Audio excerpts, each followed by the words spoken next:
सुवर्णगढ़ राज्य के राजा कनकसेन बहुत ही होनहार थे। उनका राजपुत्र सुवर्णकांत और राजकन्या कंचना बहुत ही सुंदर दिखते थे। उनके सौंदर्य और शूरता के चर्चे हर राज्य में फैले हुए थे। एक दिन सुवर्णकांत अपने मन की बात अपने पिताजी से कहता है, पिताजी, मेरा राज्याभिषेक होने से पूर्व मैं ये पूरा देश भ्रमण करना चाहता हूँ। मुझे इसके लिए आज्ञा चाहिए। राजपुत्र, आपकी इच्छा अनुसार आप देश भ्रमण कर सकते हैं, मगर आपको 1 वर्ष के अंदर देश भ्रमण करके राज्य में लौट आना होगा। ठीक है पिताजी, 1 वर्ष में मैं वापस लौट आऊंगा। ऐसा कहकर राजपुत्र सुवर्णकांत अपने माँ, पिताजी और लाडली बहन कंचना से विदा लेता है और देश भ्रमण पर निकल जाता है। ऐसे ही बहुत दिन बीत जाते हैं। लगभग 10 महीने पूरे हो जाते हैं। अब राजकुमारी कंचना का राजमहल में मन नहीं लगता।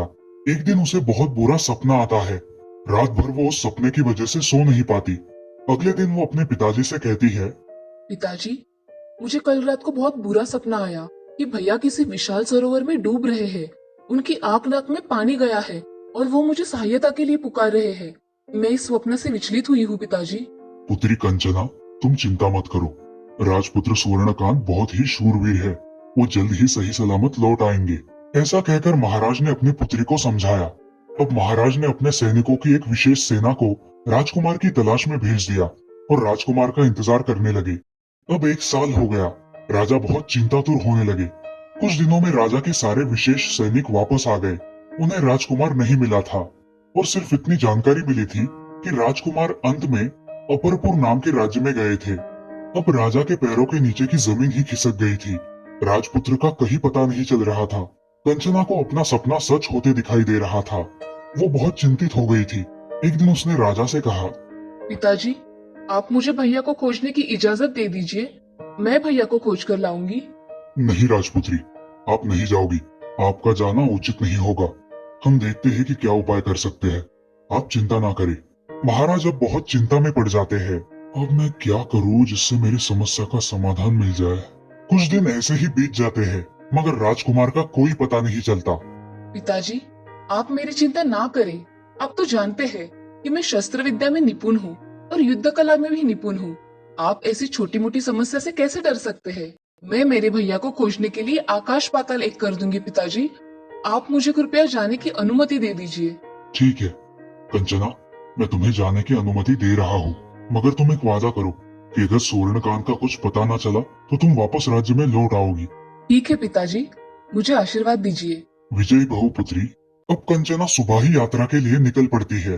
वो एक लड़के की तरह अपना वेश परिधान कर लेती है और लगातार 7 दिन तक घोड़े पर सवार होकर अपना सफर करती है। आखिर वो अपरपुर नाम के राज्य में पहुंच जाती है। उस राज्य के सीमा के शुरू होते ही एक कुएं के पास उसे बहुत भीड़ दिखाई देती है। राजकुमारी वहां जाकर देखती है तो एक बूढ़ा आदमी जोर से रोता हुआ दिखाई देता है। वो भीड़ से पूछती है, क्या हुआ है? यहाँ ये आदमी क्यों रो रहा है? अरे बेटा, यहाँ इस बूढ़े आदमी के बेटे ने पानी में कूद के जान दे दी है। बहुत देर हो गई है, मगर अभी तक उसकी लाश नहीं मिली, इसलिए सारे लोग चिंता में हैं। कंचना ये सब सुनकर पानी में छलांग लगाती है, मगर पानी में उसे कोई नजर नहीं आता। वो पानी के तले जाकर खोजती है। उसे वहाँ एक बड़ा सुरंग दिखाई देता है। वो सुरंग में जाकर देखती है तो वहाँ एक लड़की अपनी वीणा बजा रही थी और एक आदमी उस वीणा का आनंद ले रहा था। कंचना समझ जाती है कि वो वही आदमी है जिसके पिता बाहर रो रहे हैं। कंचना के अंदर जाते ही वीणा वादन बंद हो जाता है। वो उस लड़की से बोलती है, आप कृपया करके इस आदमी को जाने दीजिए। इसके माता पिता बाहर शोक मना रहे हैं। वो आदमी चाहे तो जा सकता है, मैं रोकूंगी नहीं, मगर मैं बाहर नहीं आ सकती। मैं बाहर आ गई तो मेरी सारी शक्तियाँ चली जाएगी। कंचना उस आदमी को समझाकर वहाँ से लेकर चली जाती है। बाहर आकर कंचना के साथ उस आदमी को देखकर सब लोग खुश हो जाते हैं। धन्यवाद बेटा, मैं तुम्हारा कैसे शुक्रिया अदा करूं? तुम कहाँ से आई हो बेटा? यहाँ आज तक तो कभी नहीं देखा। बाबा, मैं सुवर्णगढ़ से आई हूँ। मुझे यहाँ का जो माया सरोवर है वहाँ जाना है। बेटा, तुम वहाँ क्यों जाना चाहती हो? वहाँ जो भी गया है वो वापस नहीं आया। मेरी सलाह मानो, तुम वहाँ जाने का ख्याल दिल से छोड़ दो। बाबा, मुझे वहाँ जाना ही है। बताइए कि वहाँ कैसे जाना है। बेटा, तुम्हें वहाँ जाने के लिए सिर्फ इस राज्य के महाराज की आज्ञा लेनी होगी और उनकी आज्ञा लेने के लिए तुम्हें उन्हें अलग अलग प्रकार के मूल्यवान रत्न देने होंगे। शायद तब वो तुम्हें वहाँ जाने की अनुमति दे दे। धन्यवाद बाबा। ऐसा बोल के कंचना वहाँ से निकलती है और उनके पास के वो अलग अलग मूल्यवान रत्न लेकर नगर में प्रवेश करती है। अब वो राजा के दरबार में हाजिर होती है और उनसे कहती है, महाराज, मैं सुवर्णगढ़ से आई हूँ और आपके लिए वहाँ के अलग अलग मूल्यवान रत्न लेकर आई हूँ। आपको पसंद आते हैं क्या, देख लीजिए। अति सुंदर, ऐसे मूल्यवान रत्न आज तक हमने नहीं देखे। आपने इतने सुंदर और कीमती रत्न हमें दिए हैं। अब आपको हमारा मेहमान बनके कुछ दिन हमारे महल में रहना होगा। धन्यवाद महाराज। कंचना महाराज का दिल जीत लेती है और महल में 5 दिन रुककर फिर वहाँ से निकलने का विचार करती है। आप यहाँ हमारे मेहमान हो, मगर आप इतनी दूर किस लिए आए हैं, आपने ये अभी तक नहीं बताया। महाराज, आप मुझे वचन दीजिए, तभी मैं आपको बताऊंगी। अगर आप क्रोधित हो गए तो? वचन दिया आपको, आप जो भी मांगोगी आपको मिल जाएगा। महाराज, मुझे आपके नगर में जो माया सरोवर है वहाँ जाना है। मैं उसे देखना चाहती हूँ। ठीक है, आपको वहाँ जाना है तो आप जा सकते हो, मगर वो सरोवर बहुत ही माया से भरा हुआ है। आप जरा संभल कर जाइए। धन्यवाद महाराज। उसी दिन कंचना सरोवर को देखने चली जाती है। महाराज की आज्ञा साथ होने के कारण उसे कोई भी रोकता नहीं। उसके वहां जाते ही उस माया सरोवर का दरवाजा खुल जाता है और उसके अंदर जाने के बाद दरवाजा अपने आप बंद भी हो जाता है। वो माया सरोवर पूरा माया से बना हुआ था। वहाँ आज तक जो भी गया था वो लौटकर कभी वापस नहीं आया था। कंचना थोड़ी देर चलती है। कुछ देर बाद एक डरावना आदमी आकर उससे कहता है, आइए, आपका यहाँ स्वागत है, आइए मेरे साथ। कंचना उसके साथ चलने लगती है। हमारे यहाँ मेहमानों को इस सरोवर में नहलाने की परंपरा है। आप उस सरोवर के बीचों बीच जाइए, मैं आपके पीछे आता हूँ। कंचना के कमर तक पानी पहुँच गया था। अब कंचना बड़ी सावधानी से आगे बढ़ने लगती है। वो आदमी कंचना के पीछे ही चलने लगता है।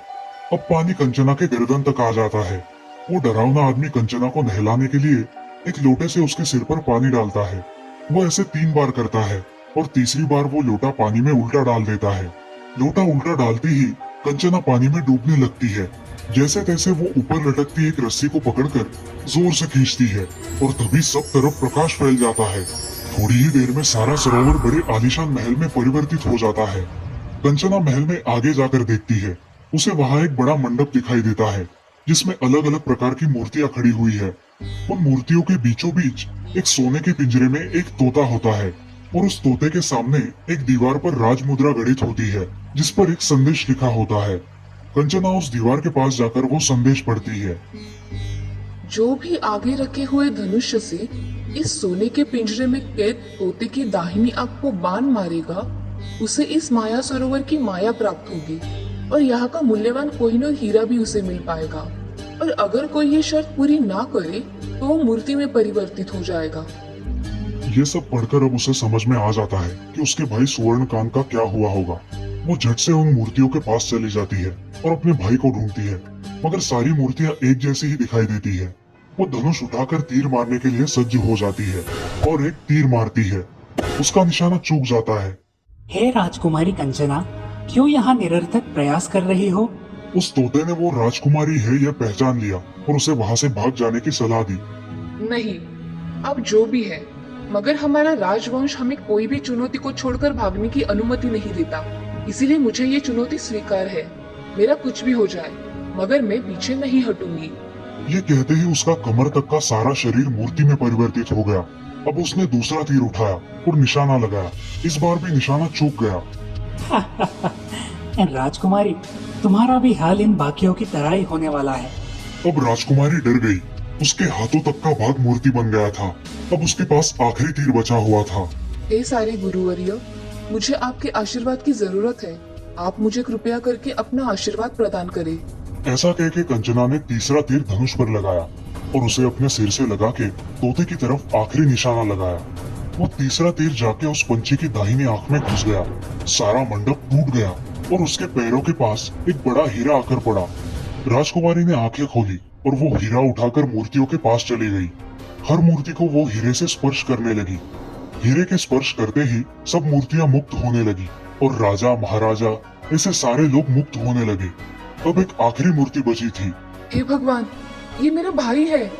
ऐसा कह के वो आखिरी मूर्ति को हीरा लगाकर उसे मुक्त करती है और उसके सामने उसका भाई राजपुत्र सूर्यकांत खड़ा दिखाई देता है। कंचना, आपके सामर्थ्य का कोई मोल नहीं है। आपने हमें छुड़ाकर आपकी वीरता सिद्ध की है। मैं आपका हमेशा ऋणी रहूंगा।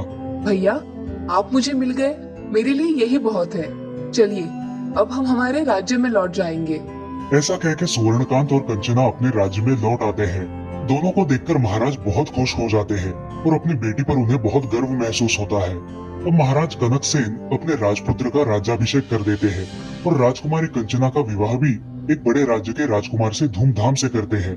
अब राजा और राजा की प्रजा बहुत खुश हो जाती है और सभी लोग खुशी खुशी रहने लगते हैं। इस कहानी से हमें ये सीख मिलती है कि कोई भी काम धैर्य और विवेक से करना चाहिए। अगर अपने इरादे बुलंद हो तो कोई भी काम नामुमकिन नहीं है।